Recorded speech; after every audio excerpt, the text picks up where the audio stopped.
sehari-hari.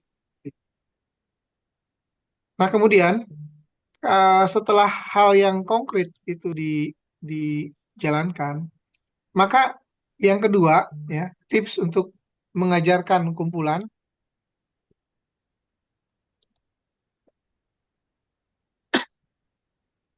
ini belum kelihatan, bentar ya.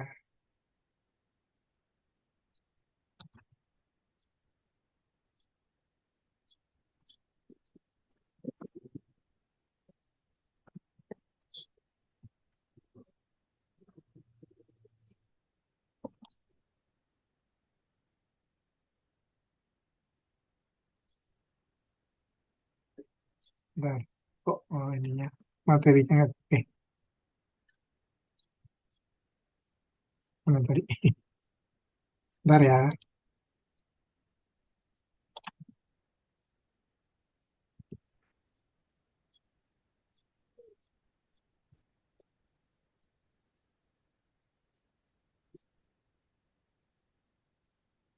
Aduh, sinyalnya kayaknya jelek.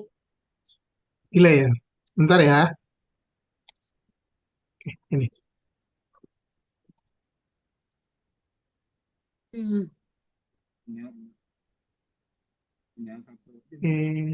Sudah kelihatan? Oke. Yang pertama tadi konkret, yang kedua aktif. Jadi tips untuk mempelajari atau mengajarkan anak konsep kumpulan data atau terkait dengan satu. Yang kedua adalah aktif. Jadi lihat anak-anak dalam kegiatan itu aktif dan menyenangkan. Benar ya tadi Ibu? Yang tadi Ibu sampaikan kalau nggak salah Bu Dina tadi ya. Itu hadirkan anak-anak ketika bermain itu aktif dan menyenangkan. Ini penting. Yang kedua, tips untuk mengajarkan konsep kumpulan atau statistik pada anak adalah bahasa.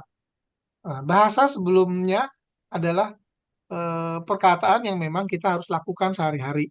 Jadi secara sederhana, kemudian disesuaikan dengan tingkat perkembangan mereka. Tadi pada gambar atau video tadi itu sangat mudah ya. Jadi bahasa itu mereka ada yang bilang bahwa, oh ya, saya senang materinya. Karena apa? Saya pintar katanya. Tadi kira-kira gitu. Yang terakhir, yang keempat adalah fokus. Ya, jadi ketika anak-anak fokus pada proses bermain dan eksplorasi, bukan hasil yang benar atau salah, tapi yang penting adalah anak-anak mengeksplor. Nah, yang terakhir kembangkan, kaitkan dan hubungkan dengan yang disukai oleh anak-anak. Nah, ini tips konsep kumpulan data. Nah, sekarang bagaimana terkait dengan informasi? Informasi adalah pengetahuan atau data yang sudah diolah menjadi sesuatu yang mudah dipahami dan relevan, terutama bagi anak ya. Nah, kalau pembelajarannya terkait dengan anak usia dini, informasi itu bisa disajikan dalam bentuk visual, grafik, gambar. Jadi anak-anak tuh biasanya senang dengan yang bergambar atau warna-warni dan sebagainya. Tadi digambarkan pada video yang pertama ya, dan video yang kedua bentuknya itu visual. Jadi ada bentuknya, kemudian ada gambar dalam di videonya dan sebagainya. Nah, yang kedua adalah bentuk informasi itu interaktif, aktif, bermain atau dengan lagu atau dengan cerita. Jadi kaitkan saja, misalkan satu-satu, aku sayang ibu. Nah, itu sebenarnya kan bagian daripada kegiatan bermain ya, sambil bernyanyi ya. Kemudian yang ketiga adalah konseptual. Jadi sesuai dengan pengalaman sehari-hari anak. Nah, ini yang sering terjadi. Harapan saya adalah ketika kita melakukan pembelajaran, kaitkan dengan yang sehari-hari yang ada di rumah. Kaitkan dengan pembelajaran yang sehari-hari ada di sekolah. Kaitkan dengan pembelajaran yang sehari-hari ada di sekitar lingkungan yang dikenal oleh anak itu sendiri ya. Jadi misalkan kalau kita taruhlah di Jawa Barat ya, tentunya dengan pelajaran atau bermain atau kegiatan dengan lagu-lagu Sunda, oray-orayan dan sebagainya, atau misalkan main congklak ya, atau main apa ya, Iya. main tali ya, karet dan sebagainya ya, yang dihubungkan dengan kegiatan keseharian anak-anak di rumah atau di masyarakat. Nah, yang berikutnya adalah yang harus bermakna. Bermakna dalam keseharian anak di sekolah. Jadi diharapkan apa yang ibu ajarkan pada saat kegiatan itu bermakna. Nah, ini adalah hal yang bagaimana ya, bagaimana manfaat daripada statistik pendidikan. Jadi ada 4 poin ya. Yang pertama Ambil. pemahaman, Ayo nak, ambil nak. membantu memahami kondisi pendidik secara menyeluruh, kemudian untuk mengidentifikasi tren dan mengukur keberhasilan program. Jadi tujuan daripada statistik ya, eh, teman-teman, yang pertama pemahaman atau memahami. Yang kedua sebagai bahan evaluasi. Jadi ini contohnya kalau untuk pemahaman tadi ya, misalkan bagaimana memahami untuk membedakan antara warna kuning dan warna merah dalam bentuk bulatan-bulatan. Jadi ibu tinggal mengambil misalkan dadu warna merah, dadu warna biru dan sebagainya. Itu untuk memahami ya.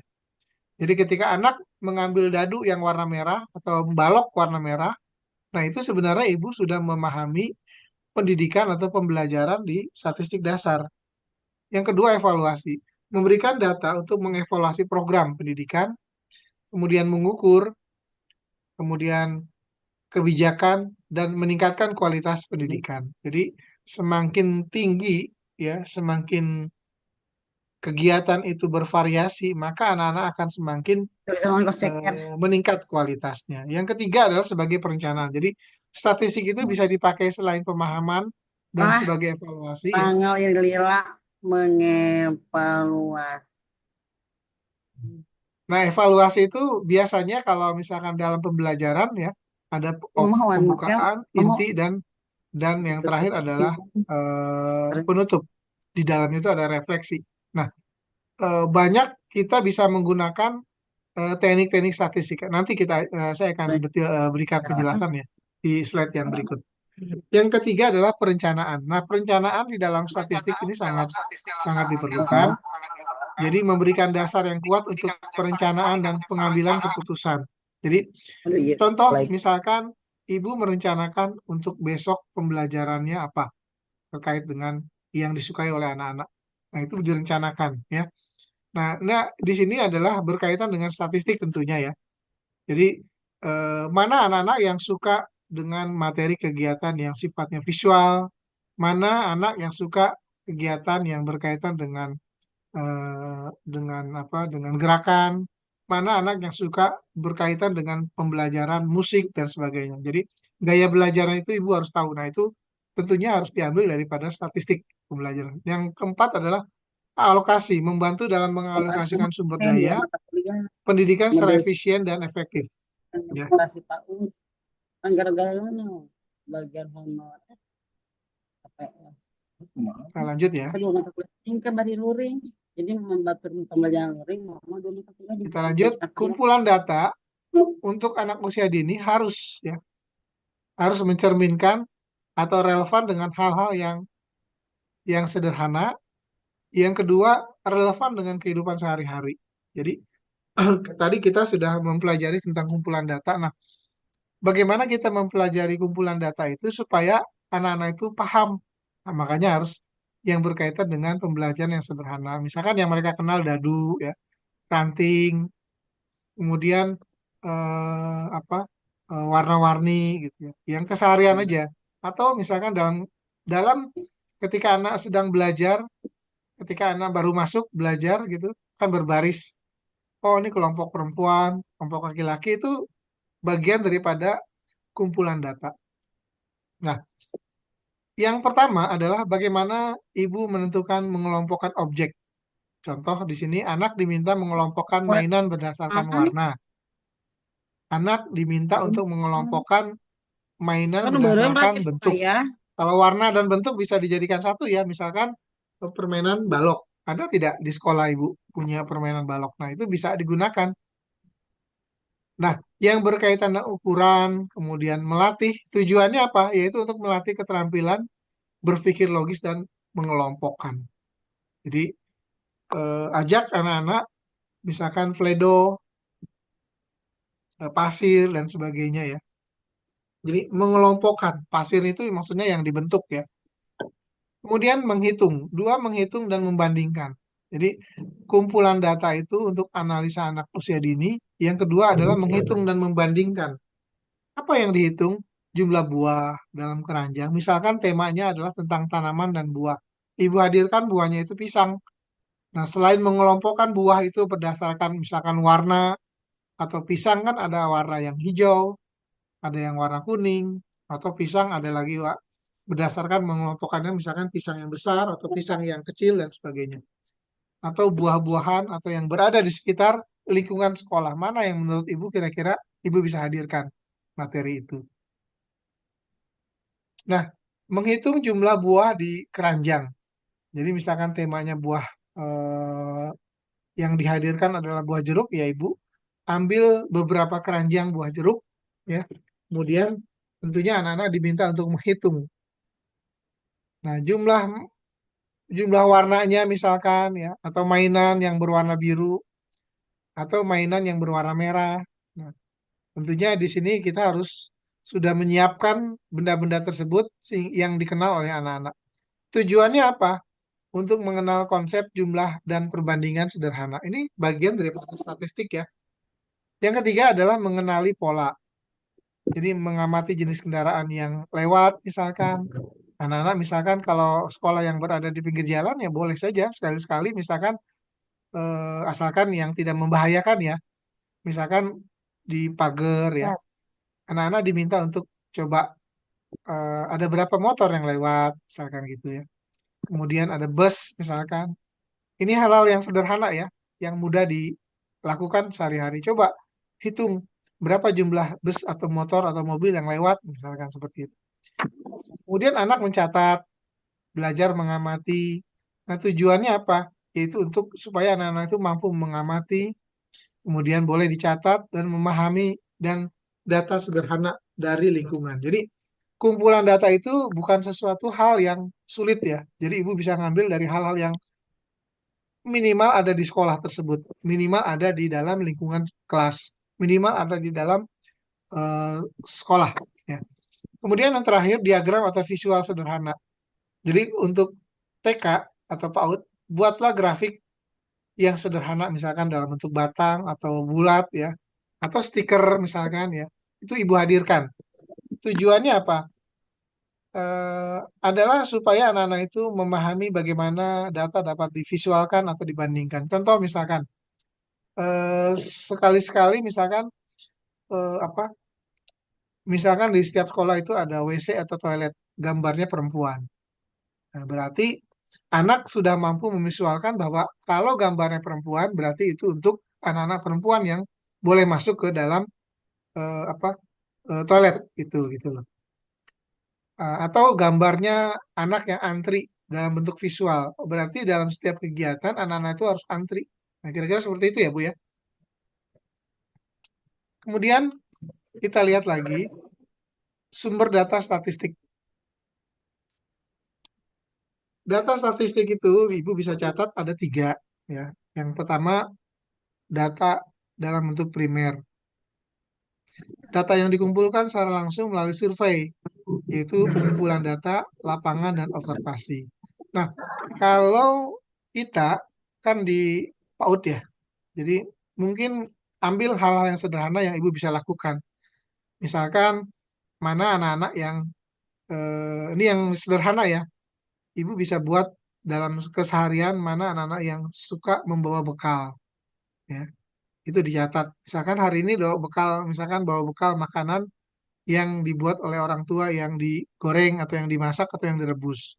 Besok bergantian dan sebagainya. Ini adalah data primer ya. Jadi dikumpulkan secara langsung. Jadi ibu meminta kepada anak-anak besok bawa ini ya. Nah, itu kira-kira seperti itu. Besok bawa bawa bawa kertas origami ya. Nah, kira-kira itu langsung ya.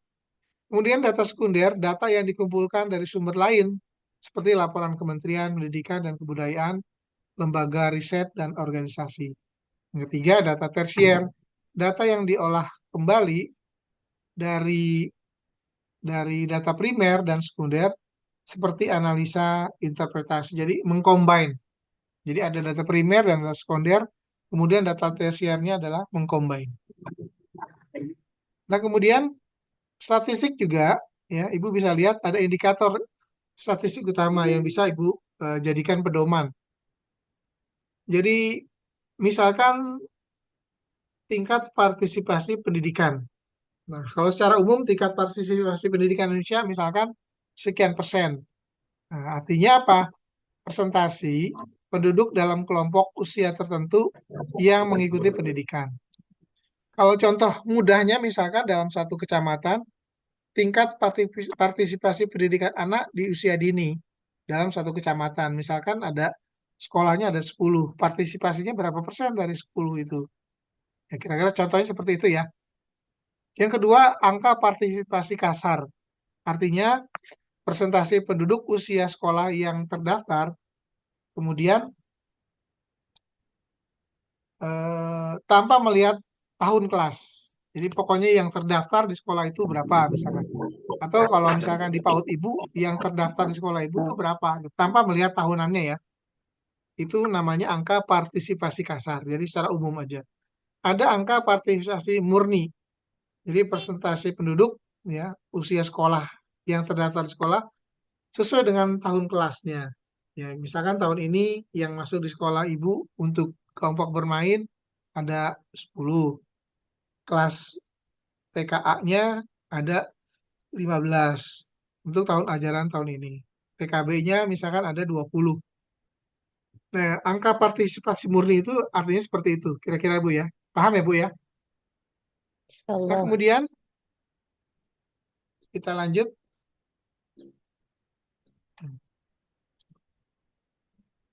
Ada tingkat partisipasi pendidikan. Di sini tingkat partisipasi ada yang namanya tingkat partisipasi pendidikan